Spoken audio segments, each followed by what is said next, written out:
भारत सोने की चिड़िया कहलाता था। यहाँ हीरे मोती जवाहरात का ऐसा बेशकीमती खजाना था जो शायद ही कभी किसी ने देखा हो।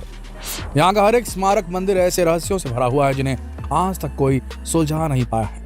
ऐसा एक मंदिर है केरल के तिरुवनंतपुरम में स्थित पद्मनाभ स्वामी मंदिर, जहाँ विष्णु भगवान शेषनाग पर शयन मुद्रा में विराजमान है। इसके गर्भगृह में अनमोल रत्नों से भरा खजाना मिला था। इस मंदिर का सबसे बड़ा रहस्य इस गर्भगृह का 7वां द्वार, जिसे आज तक कोई नहीं खोल पाया। इस मंदिर पर आज तक कोई अपना अधिकार नहीं जमा पाया है और ना ही इसके खजाने को आज तक कोई लूट पाया है। ये भारत का इकलौता ऐसा मंदिर माना जाता है जिसके गर्भगृह में इतना खजाना माना जाता है कि जिसकी कोई कल्पना नहीं कर सकता।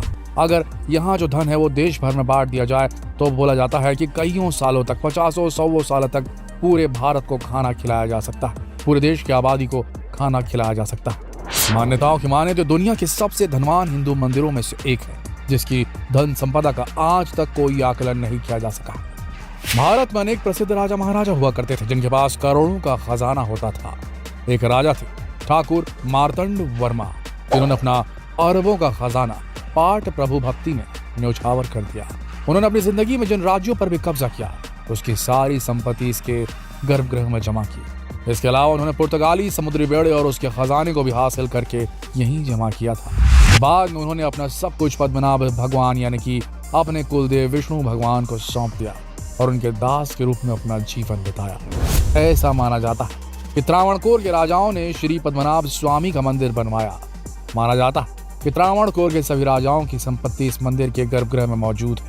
जी हाँ, आज हम बात कर रहे हैं पद्मनाभम मंदिर की, जिसके गर्भगृह के 1,32,000 करोड़ से भी ज्यादा के खजाने के बारे में शायद आपने सुना होगा, लेकिन ये नहीं सुना होगा कि इन 1,32,000 करोड़ों से ज्यादा का भी जो धन है वो अभी भी वहां पर छिपा हुआ है। अभी तक जो मेन द्वार है वो नहीं खोला गया है, 7वां द्वार अभी तक बंद है।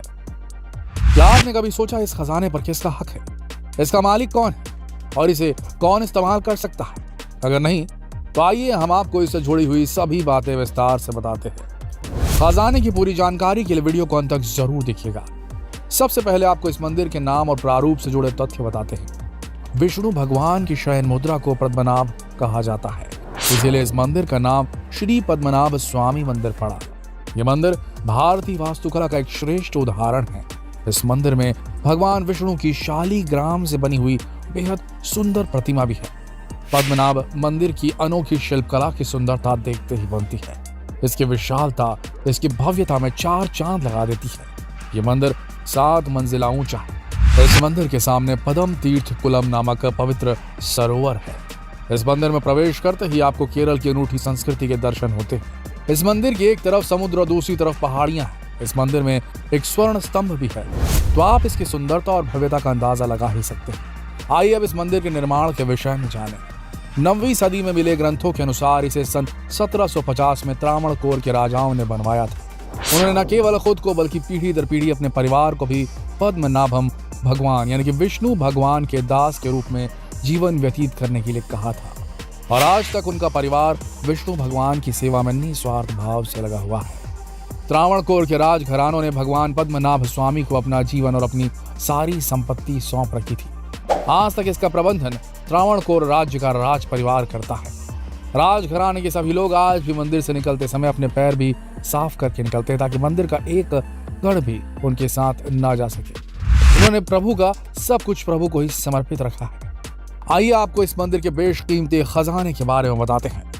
वर्ष 2011 में सुप्रीम कोर्ट के आदेश के बाद इस मंदिर के गर्भगृह के द्वार खोले गए और इसमें मिले खजाने की गिनती की गई। इस मंदिर के गर्भगृह के 7 द्वार हैं, जिनमें से 6 द्वारों को खोला जा चुका है, जहां से बेशकीमती करोड़ों अरबों का खजाना मिला। इनमें भगवान विष्णु के 7.5 फुट की एक सोने की मूर्ति मिली थी, जिसमें कीमती हीरे और पत्थर जड़े हुए थे।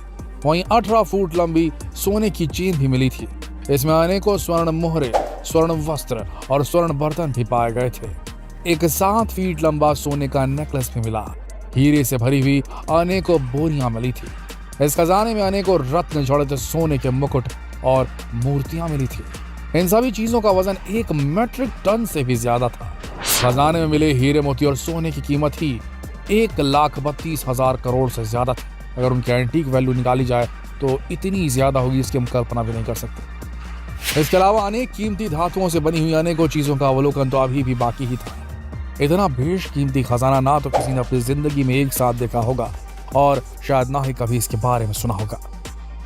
अब इस मंदिर के गर्भगृह के 7वें द्वार के रहस्य के बारे में आपको बताते हैं। मंदिर के गर्भगृह का 7वां द्वार, जिसे वॉल्ट भी कहा जाता है, किसी अनिष्ट के डर की वजह से बंद है। ऐसा माना जाता है कि जिस दिन ये द्वार खुलेगा वो महाप्रलय का दिन होगा। इस द्वार को आज तक कोई नहीं खोल पाया है, जिस पर ना तो कोई ताला है और ना ही कोई कुंडी। ऐसी मान्यता है कि यह द्वार मंत्रों से बंद है और किसी सिद्ध पुरुष के मंत्र जाप से ही खुल सकता है।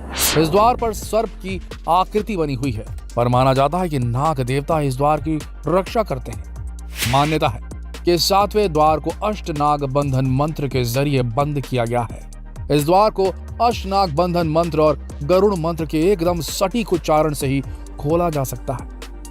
ये कार्य कोई आम इंसान नहीं कर सकता, केवल किसी सिद्ध पुरुष के द्वारा ही इन मंत्रों का श्रेष्ठ उत्तम उच्चारण संभव है। ऐसा माना जाता है कि गलत जाप बेहद खतरनाक हो सकता है।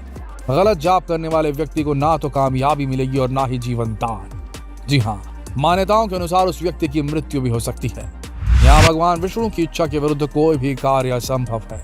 इस द्वार के पीछे दुनिया का सबसे कीमती खजाना होने की संभावना है। आपको बता दें दोस्तों, इस द्वार को खोलने की कोशिश भी की गई थी, लेकिन नाकामयाबी ही हासिल हुई। इस द्वार के पीछे से समुद्र की लहरों की भी आवाजें आती हैं, जिनके बारे में आज तक भी कुछ पता नहीं लग पाया है। तो इस प्रकार ये द्वार बेहद रहस्यमयी है। एक और यहाँ का खजाना लोगों को आकर्षित करता है, तो वहीं दूसरी ओर इसके द्वार का रहस्य लोगों को भयभीत भी करता है। देखते हैं ये गुत्थी कभी सुलझ पाएगी भी नहीं।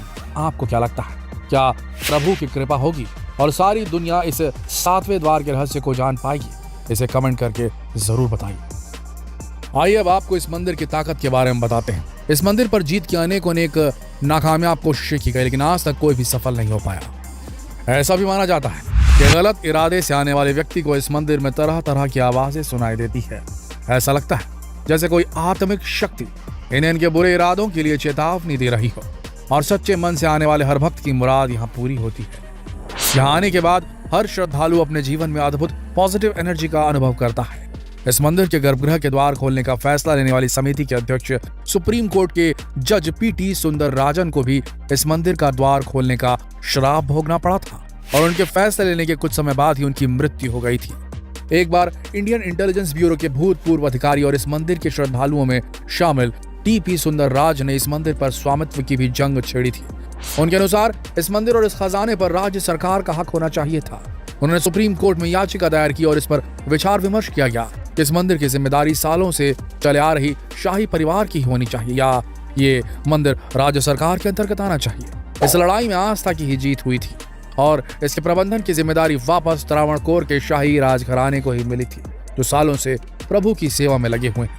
हिंदू धर्म में मंदिरों का बहुत महत्व है। भारत देश में छोटे और बड़े लाखों मंदिर है, जिनका सुनहरा और स्वर्णिम इतिहास है। यहाँ आकर भक्तों की सारी मनोकामनाएं पूर्ण हो जाती है। अगर आप भी विष्णु भगवान के भक्त हैं तो इस मंदिर के दर्शन जरूर कीजिएगा, और जितना हो सके इस वीडियो को शेयर करें फेसबुक पर, व्हाट्सएप पर, यूट्यूब पर। कल फिर मिलेंगे एक और रोचक जानकारी के साथ। तब तक के लिए आप सबका इस वीडियो के अंत तक बने रहने के लिए दिल से धन्यवाद।